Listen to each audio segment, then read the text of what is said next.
By day, the skyscraper looms in the smoke and sun and has a soul. Prairie and valley, streets of the city, pour people into it, and they mingle among its 20 floors and are poured out again, back to the streets, prairies and valleys. It is the men and women, boys and girls so poured in and out all day that give the building a soul of dreams and thoughts and memories. Dumped in the sea or fixed in a desert, who would care for the building or speak its name or ask a policeman the way to it? Elevators slide on their cables, and tubes catch letters and parcels, and iron pipes carry gas and water in and sewage out. Wires climb with secrets, carry light and carry words, and tell terrors and profits and loves, curses of men grappling plans of business, and questions of women in plots of love. Hour by hour, the caissons reach down to the rock of the earth and hold the building to a turning planet. Hour by hour, the girders play as ribs and reach out and hold together the stone walls and floors. Hour by hour, the hand of the mason and the stuff of the mortar clinch the pieces and parts to the shape an architect voted.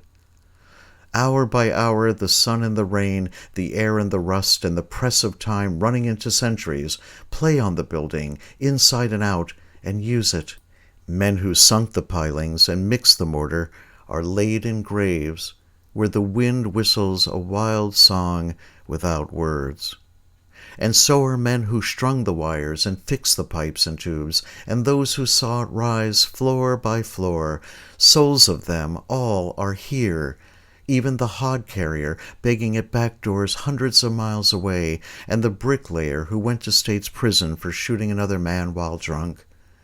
One man fell from a girder and broke his neck at the end of a straight plunge. He is here.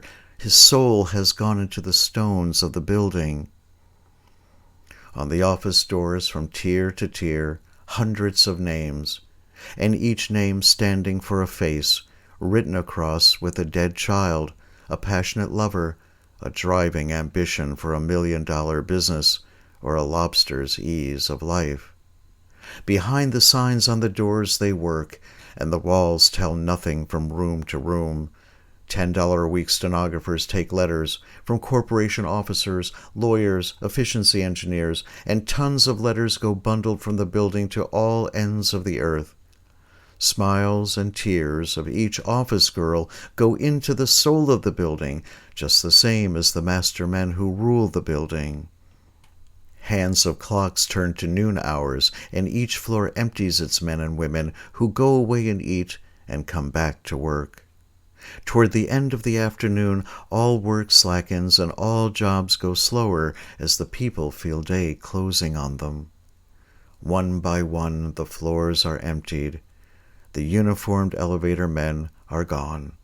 Pails clang, scrubbers work, talking in foreign tongues, broom and water and mop clean from the floors human dust and spit and machine grime of the day. Spelled in electric fire on the roof are words telling miles of houses and people where to buy a thing for money. The sign speaks till midnight. Darkness on the hallways. Voices echo. Silence holds. Watchmen walk slow from floor to floor and try the doors. Revolvers bulge from their hip pockets. Steel safes stand in corners. Money is stacked in them. A young watchman leans at a window and sees the lights of barges butting their way across to harbor, nets of red and white lanterns in a railroad yard, and a span of gloom splashed with lines of white and blurs of crosses and clusters over the sleeping city. By night, the skyscraper looms in the smoke and the stars, and has a soul.